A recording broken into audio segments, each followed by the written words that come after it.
Hello everyone, this is Fantastic Worlds, looking back to Lovecraft country and paranormal radio theater, broadcasting from an abandoned Soviet number station deep below the rural Romanian countryside. Long story. In any case, as you can probably guess, I'm still quarantining down here because it looks like the world isn't quite safe enough to come out yet, but hopefully I'll be fine. After all, I've got probably several decades worth of 1950s Soviet rations back there, and hopefully at least some of them are still edible. Now, we have reached the 150 subscriber unlock episode, which of course means that I do another story of cosmic horror, as promised. However, not as promised, it is not The Repair of Reputations by Robert Chambers. Unfortunately, as some of you may have noticed in my other series, my microphone had a bit of a fault that I've managed to work out at this point, but unfortunately, the recordings for that are not usable. So, in an effort to get you something that wasn't completely ridiculous, I had to pick one of the shorter works by Lovecraft, but one of the better ones. And frankly, this is the second particular failure I've had with Chambers and the Yellow King, and I'm thinking trying to record a reading of a work that has to do with reading a work that breaks down reality and having technical faults result. I'm beginning to wonder if this is kind of a meta thing. In any case, the Statement of Randolph Carter was written by Lovecraft in December of 1919 and first published in The Vagrant of May 1920. It is a short story, and it is probably one of the ones that sets the tone for his later works. It's not the first one to have cosmic horror, but it is the first one to have the sort of typical Lovecraftian protagonist in Randolph Carter. Carter is in fact one of the few recurring characters in Lovecraft's greater work. It is an author's self-insert. He's admitted that himself, but most of his protagonists are, because the man was an amazing egotist. In any case, let's get to it. I repeat to you, gentlemen, that your inquisition is fruitless. Detain me here forever if you will, confine or execute me if you must have a victim to propagate the illusion you call justice. But I can say no more than I already have. Everything that I remember, I have told with perfect candor. Nothing has been distorted or concealed, and if anything remains vague, it is only because of the dark cloud which has come over my mind. That cloud, and the nebulous nature of the horrors which brought it upon me. Again, I say, I do not know what has become of Harvey Warren, though I almost hope that he is in peaceful oblivion, if there be anywhere so blessed a state. It is true that I have for 5 years been his closest friend, and a partial share of his terrible researches into the unknown. I will not deny, though my memory is uncertain and indistinct, that this witness of yours may have seen us together, as she says, on the Gainesville Pike, walking towards Big Cypress Swamp at 11:30 on that awful night. That we bore electric lanterns, shades, and a curious coil of wire with attached instruments, I will even affirm, for these things all played a part in the single hideous scene which remains burned into my shaken recollections. But of what followed, and the reason that I was found alone and dazed on the edge of the swamp that morning, I must insist that I know nothing save what I have told you over and over again. You say to me that there is nothing in that swamp or near it which could form the setting of that frightful episode. I reply that I know nothing beyond what I saw. Vision or nightmare it may have been. Vision or nightmare I fervently hope it was. Yet it is all that my mind retains of what took place in those shocking hours after we left the sight of men. And why Harvey Warren did not return, he or his shades or some nameless thing I cannot describe, alone can tell. As I have said before, the weird studies of Harlan Warren were well known to me, and to some extent even shared by me. Of his vast collection of strange, rare books on forbidden subjects, I have read all that are written in the languages of which I can master, and these are few as compared to those in languages I cannot understand. Most, I believe, are in Arabic, and the fiend-inspired book which brought on the end, the book which he carried in his pocket out of this world, was written in characters like I had never seen before. Warren would never tell me just what was in that book. As to the nature of our studies, must I again say that I am no longer retaining full comprehension? It seems to me rather merciful that I do not, for they were terrible studies, which I pursued more through reluctant fascination than through actual inclination. Warren always dominated me, and sometimes I feared him. I remember how I shuddered at his facial expression on the night before that awful happening, when he talked so incessantly of his theories of why certain corpses never decay, but rest firm and fat in their tomb for 1,000 years. But I do not fear him now, for I suspect that he has known horrors beyond my ken. Now I fear for him. Once more, I say I have no clear idea of our object on that night. Certainly, it had something to do with the book Warren carried with him, that ancient book and indecipherable characters which had come to him from India merely a month before. But I swear I do not know what we expected to find, what he expected to find. Your witness says he saw us at 11:30 on the Gainesville Pike, headed for Big Cypress Swamp. This is probably true, but I have no distinct memory of it. The picture seared into my soul is of one scene only, and the hour must have been long after midnight, for the waning crescent moon was high in the vaporous heavens. The place was an ancient cemetery, so ancient I trembled at the manifold signs of immemorial years.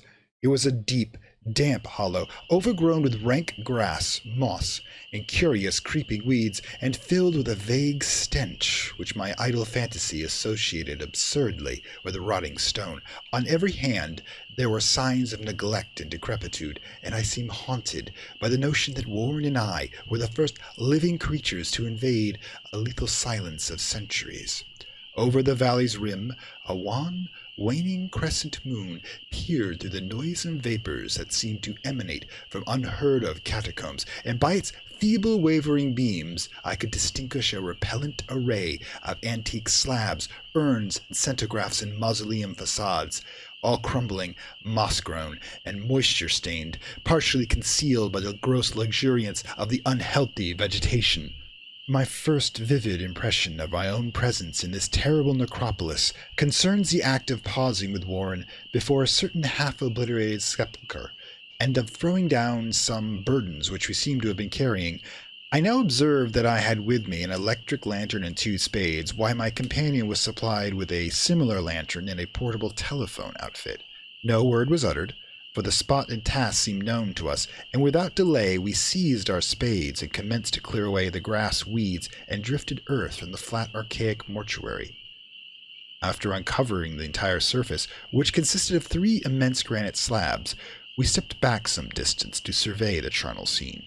Warren seemed to make some mental calculations, and then he returned to the sepulchre, using his spade as a lever, seeking to pry open a slab nearest to the stony ruin, which may have been a monument in its day. He did not succeed, and motioned with me to come to his assistance. Finally, our combined strength loosened the stone, which we raised and tipped to one side. The removal of the slab revealed a black aperture, from which rushed an effluence of miasmal gases so nauseous that we started back in horror. After an interval, however, we approached the pit again and found the exhalations less unbearable. Our lanterns disclosed the top of a flight of stone steps, dripping with some detestable ichor of the inner earth, and bordered by moist walls encrusted with nitrate. And now, for the first time my memory records verbal discourse, Warren, addressing me at length in his mellow tenor tone, a voice singularly unperturbed by our awesome surroundings.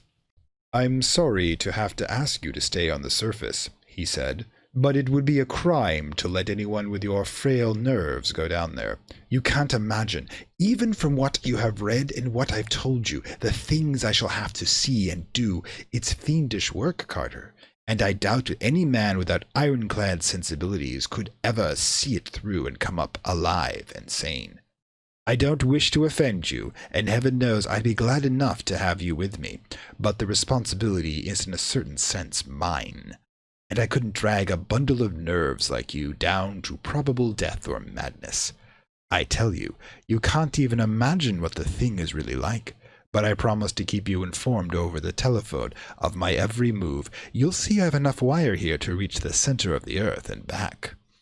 I can still hear in memory those coolly spoken words, and I can still remember my objections. I seemed desperately anxious to accompany my friend into those sepulchral depths, yet he seemed inflexibly obstinate. At one time he threatened to abandon the expedition if I remained insistent, a threat which proved effective, since he alone held the key to the thing. All this I can still remember, though I do not know what manner of thing we sought. After he secured my reluctant acquiescence in his design, Warren picked up the reel of wire and adjusted the instruments.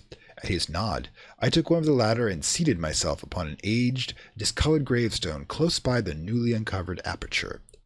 Then he shook my hand, shouldered the coil of wire, and disappeared within an indescribable ossuary. After a moment, I kept sight of the glow of his lantern, and heard the rustle of wire as he laid it down behind him. But the glow soon disappeared abruptly, as if a turn in the stone staircase had been encountered, and the sound died away almost as quickly. I was alone, yet bound to the unknown depths by these magic strands, whose insulated surface lay green beneath the struggling beams of that waning crescent moon. In the lone silence of that hoary and deserted city of the dead, my mind conceived the most ghastly fantasies and illusions, and the grotesque shrines and monoliths seemed to assume a hideous personality, a half-sentience. Amorphous shadows seemed to lurk in the darkest recesses of the weed-choked hollow, and to flit, as if in some blasphemous ceremonial procession, past the portals of the mouldering tombs in the hillside. Shadows, which could not have been cast by that pallid, peering crescent moon. I constantly checked my watch by the light of the electric lantern, and listened with feverish anxiety at the receiver of the telephone, but for more than quarter of an hour heard nothing. Then came a faint clicking from the instrument, and I called down to my friend in a tense voice. Apprehensive as I was none the less unprepared for the words which came up from that uncanny vault, in accents more alarmed and quivering than any I had heard before from Harvey Warren. He, who had so calmly left a little while previously, now called from below in a shaky whisper more portentous than the loudest shriek. God, if you could see what I'm seeing! I could not answer. Speechless, I could only wait. Then came the frenzied tones again. Carter, it's terrible! Monstrous! Unbelievable! This time my voice did not fail me, and I poured into the transmitter a flood of excited questions. Terrified, I continued to repeat, "Warren, what is it? What is it?" Once more came the voice of my friend, still hoarse with fear, and now apparently tinged with despair. I can't tell you, Carter. It's too utterly beyond thought. I dare not tell you. No man could know it and live. Great God, I never dreamed of this! Stillness again, save for the now incoherent torrent of shuddering inquiry, then the voice of Warren in a pitch of wilder consternation. Carter, for the love of God, put back the slab and get out of here if you can. Quick! Leave everything else and make for the outside. It's your only chance. Do as I say, and don't ask me to explain. I heard, yet was able only to repeat my frantic questions. Around me were the tombs and darkness and the shadows. Below me, some peril beyond the radius of human imagination. But my friend was in greater danger than I, and through my fear, a vague resentment that he should deem me capable of deserting him under such circumstances. More clicking, and after a pause, a piteous cry from Warren. Beat it! For God's sakes, put back the slab and beat it, Carter! Something, in the boyish slang of my evidently stricken companion, unleashed my facilities. I formed and shouted a resolution. "Warren, brace up! I'm coming down!" But at this offer, the tone of my auditor changed into a scream of utter despair. Don't! You can't understand. It's too late, and it's my fault. My fault. Put back the slab and run. There's nothing else you or anyone can do now. The tone changed again, this time acquiring a softer quality, as if of hopeless resignation, yet it remained tense through anxiety for me. Quick, before it's too late. I tried not to heed him, tried to break through the paralysis which held me, and to fulfill my vow to rush down to his aid, but his next whisper found me still inert in the chains of stark horror. Carter, hurry. It's no use. You must go. Better one than two. The slab. A pause, more clicking from the receiver, and the faint voice of Warren. Yay, over now. Don't make it any harder. Cover up those damn steps and run for your life. You're losing time. So long, Carter. Won't see you again. Here Warren's whispers swelled into a cry that gradually rose to a shriek fraught with the horror of the ages. Curse these hellish things, legions. I can't. Beat it! Beat it! Beat After that was silence. I know not how many interminable aeons I sat there stupefied, whispering, muttering, calling, screaming into that telephone over and over again. Through the aeons I whispered and muttered, called, shouted, screamed, "Warren! Warren! Answer me! Are you there?" And then there came the crowning horror of it all. Unbelievable, unthinkable, almost unmentionable thing. I have said that some eons seemed to elapse after Warren shrieked forth his last despairing warning, and that only my own cries now broke the hideous silence. But after a while there was a further clicking, and I strained my ears to listen. Again I called out, "Warren, Warren, are you there?" And in answer heard the thing which brought this cloud over my mind. I do not try, gentlemen, to account for that thing, that voice, nor can I venture to describe it in detail. Since the first words took away my consciousness, I created a mental blank which reaches to the time of my awakening in the hospital. Shall I say that the voice was deep, hollow, gelatinous, remote, unearthly, inhuman, disembodied? What shall I say? It was the end of my experience, and this is the end of my story. I heard it and knew no more. Heard it as I sat petrified in that unknown cemetery in the hollow, amidst the crumbling stones and falling tombs, the rank vegetation and the miasmal vapors. Heard it well up from the innermost depths of that damnable open sepulchre as I watched amorphous nephrologic shadows dancing in an accursed waning moon. And this is what it said. "You fool. Warren is dead."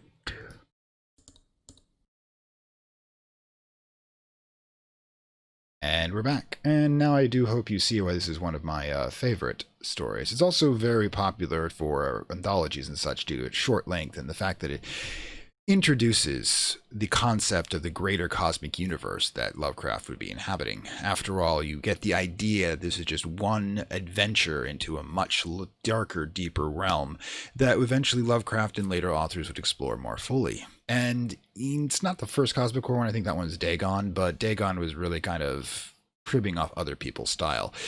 Now, of course, we have already hit the 175 unlock, so I will be doing another story after that, and I will do an additional story for those of you who are my patrons, and should be getting that hopefully in a couple of weeks. Again, the microphone fault has put me behind in recording, so I will do what I can.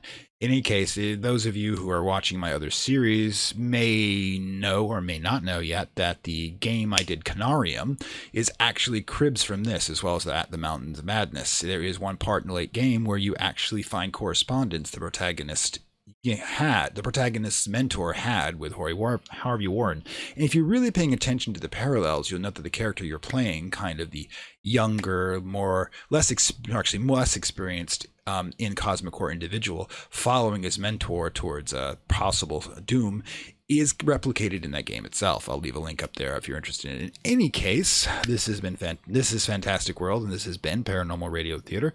I do hope you enjoyed it, and I will see you next time.